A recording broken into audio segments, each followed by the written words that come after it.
A energia nuclear causou alguns desastres graves em todo o mundo. E isso é um fenômeno moderno, ou há evidências de sua existência no mundo antigo. Julius Robert Oppenheimer foi um físico teórico e diretor do laboratório Los Alamos durante o Projeto Manhattan, no qual as primeiras bombas atômicas modernas foram desenvolvidas e testadas. Ele é chamado de pai da bomba atômica, mas enquanto estudava na Universidade de Harvard, ele também estudou antigos relatos históricos e línguas antigas, incluindo o sânscrito, e leu o Bhagavad Gita, o Mahabharata e outros textos antigos indianos. Ele frequentemente citava versos antigos ao falar sobre física e energia nuclear em particular, e quando ele criou a bomba atômica e testemunhou sua explosão, ele citou o Bhagavad Gita exclamando o seguinte: "Eu me tornei o destruidor de mundos." Anos depois, durante uma palestra em sala de aula, um de seus alunos perguntou se o teste atômico em Alamogordo foi a primeira explosão nuclear da história. Oppenheimer respondeu o seguinte: "Sim, nos tempos modernos." Esta resposta teria indicado que talvez acreditasse que reações nucleares, naturais e artificiais, poderiam ter ocorrido na antiguidade. Mas será que isso realmente seria possível? Neste vídeo iremos viajar para os relatos dos mitos antigos hindus e analisar as possíveis evidências de tecnologia nuclear ter existido em tempos muito antigos. Meu nome é Fábio Luciano, e sejam todos muito bem-vindos ao canal Incrível História. He knew the world would not be the same. Few people laughed. Few people cried. Most people were silent. I remembered the line from the Hindu scripture, the Bhagavad Gita. Vishnu is trying to persuade the prince that he should do his duty, and to impress him takes on his multi-armed form and says, "Now I am become death, the destroyer of worlds." I suppose we all thought that one way or another.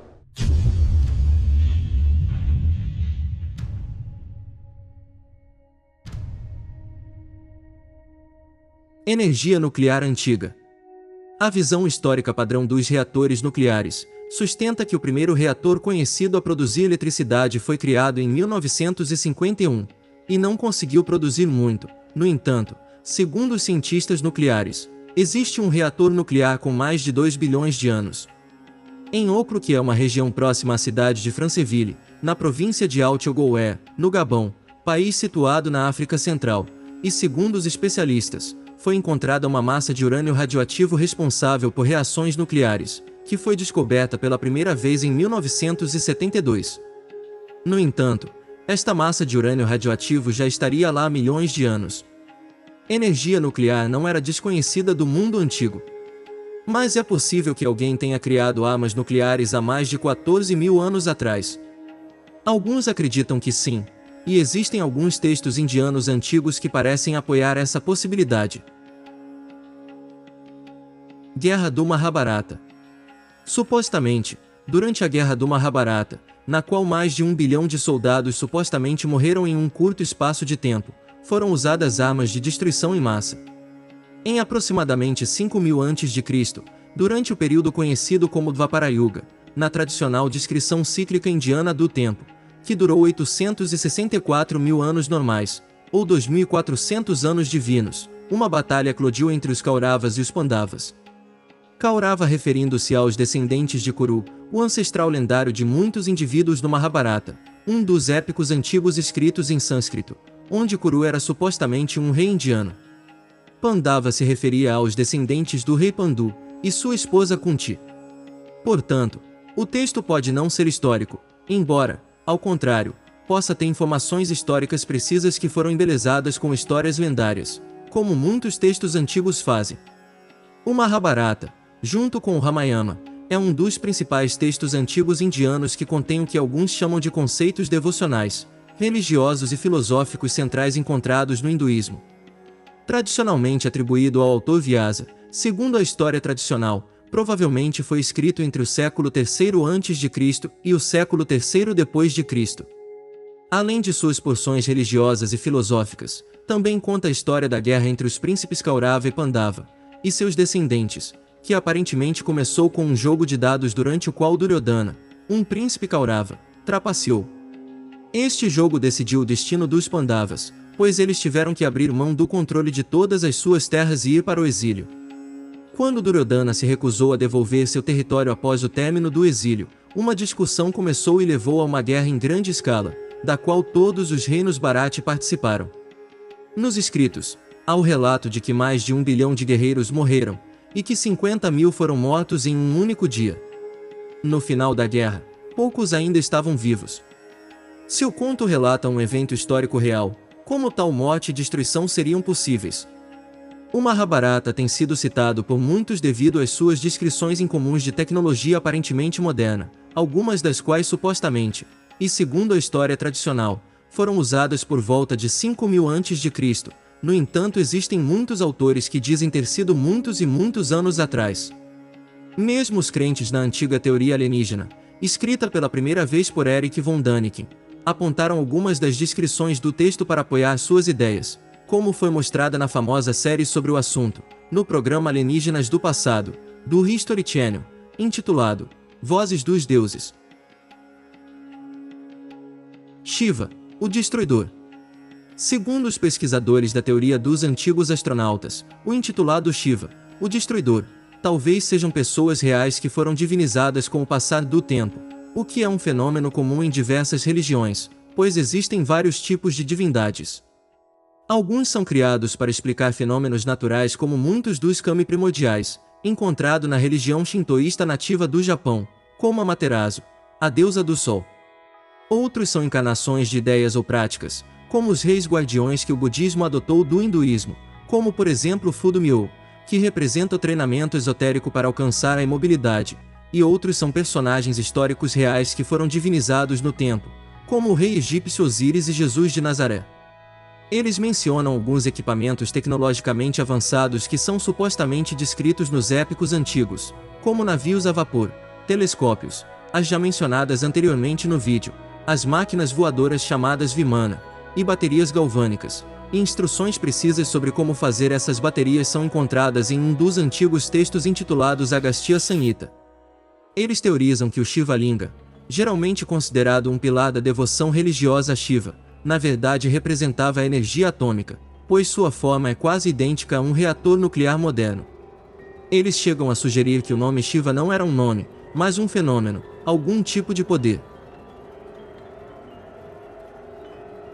Brahmastra, armas de destruição em massa da antiguidade. Isso pode parecer absurdo, no entanto, eles então falam sobre um estranho templo monolítico em Aurangabad, Índia, 320 km a nordeste de Mumbai, chamado Ellora Caves, que compreende mais de 34 templos individuais, e todo o local tem mais de 1 milha quadrada de tamanho. Segundo a história tradicional, foram construídos entre 600 a 1000 depois de Cristo. No entanto, segundo a viajante e pesquisadora Helena Blavatsky, muitos destes templos antigos datam de muito mais tempo do que os estudiosos acreditam hoje. Um dos edifícios é o Templo Kailasa, que é enorme.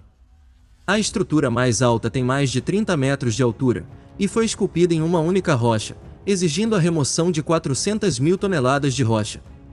Segundo a história tradicional, o que é intrigante, se não impossível, no entanto, é que o templo construído pelo rei Rashtrakuta Krishna I, em torno dos anos 756 e 773 d.C., o Templo Kailasa, intriga os arqueólogos, que calcularam que levaria mais de 100 anos para terminar a construção do templo. Mas, na realidade, segundo as tradições da Índia, levou apenas 18 anos para completá-lo. Fazendo um cálculo, se eles trabalhassem 12 horas por dia durante esses 18 anos, teriam que remover cerca de 4.535 quilos de pedra a cada hora. E isso parece improvável, pois mesmo com a tecnologia moderna que existe hoje, tal façanha é impossível. Além disso, não há evidências de que a pedra tenha sido depositada em outro lugar ou usada para diferentes projetos de construção. Então, como isso foi feito? Os textos védicos mencionam uma máquina ou arma chamada Brahmastra, criada pelo próprio deus Brahma, que supostamente era tão poderosa que poderia destruir o universo. Quando era usado, criava relâmpagos de fogo e trovões, e podia derreter geleiras e quebrar montanhas. Os antigos teóricos alienígenas acreditam que o templo foi criado com esta poderosa ferramenta. O Mahabharata não menciona apenas esta arma, mas outras semelhantes, todas coletivamente chamadas de astras. E do ponto de vista moderno, essa arma, caso exista, seria conhecida como arma de destruição em massa. No texto são chamadas de armas celestes, e não requerem força física para manejá-las, mas intensa concentração mental, e quando usadas, podem aniquilar exércitos inteiros. Alguns podem ser usados várias vezes, e outros têm apenas um uso singular, e seus efeitos variam. Alguns criam radiação que mata, ou rajadas de flechas, ou bolas de fogo, e é por essa razão que essas armas só foram dadas para aqueles que eram confiáveis para usá-las com responsabilidade, segundo os escritos antigos em sânscrito. Mantras e senhas. A única coisa que põe em causa toda a teoria das antigas armas nucleares criadas artificialmente, no entanto, é o fato de que os textos descrevem como aqueles que as impunham liberam seus poderes destrutivos por meio de mantras, e que suas repetidas declarações enfraquecem as armas. Também pode ser possível que os textos descrevam armas que foram narradas anteriormente em tempos antigos, e que aqueles que escreveram os épicos não entendessem como os armamentos eram realmente usados. Como é o caso de muitos textos históricos em todo o mundo, a história foi originalmente transmitida na forma de contos transmitidos oralmente, e só foi registrada por escrito quando os sistemas de escrita foram desenvolvidos.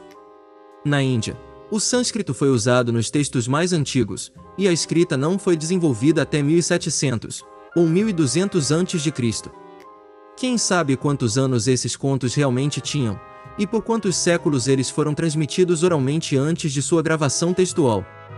Há de fato muitas evidências para apoiar a existência de civilizações antigas altamente avançadas, algumas das quais existiam antes de um possível grande dilúvio, que provavelmente ocorreu há mais de 14.000 anos. Se for esse o caso, as descrições dos itens usados para lançar armas tão poderosas também podem ter sido mal interpretadas, pois o Mahabharata afirma que a maneira mais comum de afetar esse lançamento é por meio de um arco, embora também seja afirmado que um tubo oco pode ser usado. Os termos específicos para o astra, que são armas de destruição em massa, incluem as várias armas. Por exemplo, Agniastra, Aindrastra, Antarda-astra, Balma-astra, Brahmastra, e outras dezenas de nomenclaturas para estas armas, ou máquinas, mas o mais destrutivo foi chamado de Kakra, o qual, segundo os textos antigos, lançava um raio de fogo que avermelhava o céu e criava uma nuvem de fumaça parecida com um cogumelo e raios de calor insuportáveis que se estendiam por dezenas de quilômetros. Isso obviamente se assemelha às armas nucleares lançadas sobre as cidades japonesas de Hiroshima e Nagasaki durante a Segunda Guerra Mundial. No Mahabharata, existem vários tipos de Kakra, apenas existem diferentes tipos de mísseis e bombas nucleares nos tempos modernos. O mais destrutivo é chamado Sudal-Sanan, supostamente possuindo o poder destrutivo de destruir planetas. Essas armas podem ser lançadas contra os inimigos, mas também podem ser detidas ou destruídas antes de atingirem o alvo. Mais uma vez, isso soa estranhamente como armas nucleares modernas, que infelizmente podem um dia ser novamente lançadas por um país contra outro. De acordo com o Mahabharata, as próprias armas são direcionadas ou controladas de outros planetas, mas isso pode se referir apenas a um local remoto, assim como mísseis nucleares seriam lançados hoje. Certamente, tudo isso pode parecer uma ideia absurda e difícil de acreditar, mas é importante apresentar uma teoria que explique, não apenas a existência de tais armas descritas na literatura védica antiga, mas também há outros itens tecnológicos estranhos que são descritos nele, como falamos aqui sobre a nave voadora Vimana, uma das quais foi descrita como tendo um motor movido a mercúrio. Só assim pode-se ver a história com mais clareza e potencialmente explicar o que hoje é considerado inexplicável. Stephen Jay Gould disse o seguinte a respeito da história: as histórias mais errôneas são aquelas que achamos que conhecemos melhor, e portanto, nunca examinamos ou questionamos. E o filósofo Arthur Schopenhauer escreveu sobre a verdade. Toda a verdade passa por 3 estágios. Primeiro, é ridicularizado. Em segundo lugar, é violentamente contraditório. Terceiro, é aceito como auto-evidente. Talvez um dia, uma porção oculta da história planetária seja revelada, e a existência de tais avanços tecnológicos no mundo antigo seja evidente para todos. Pode-se até estimular avanços tecnológicos mais modernos por meio do estudo do passado, especialmente os antigos textos védicos, que incluem o Mahabharata. Digam tudo o que vocês acham sobre estas informações nos comentários. Se ainda não estiver inscrito no canal, se inscreva e ative o sininho das notificações para não perder nenhum de nossos vídeos. Se você é nosso seguidor e gosta de nosso conteúdo, e acha que ele é relevante, compartilhe em suas redes sociais para nos ajudar a crescer a promulgação do conhecimento. Estamos deixando uma super playlist ao lado esquerdo com outros vídeos incríveis para vocês. Deixo aqui a todos um grande abraço, e até os próximos vídeos.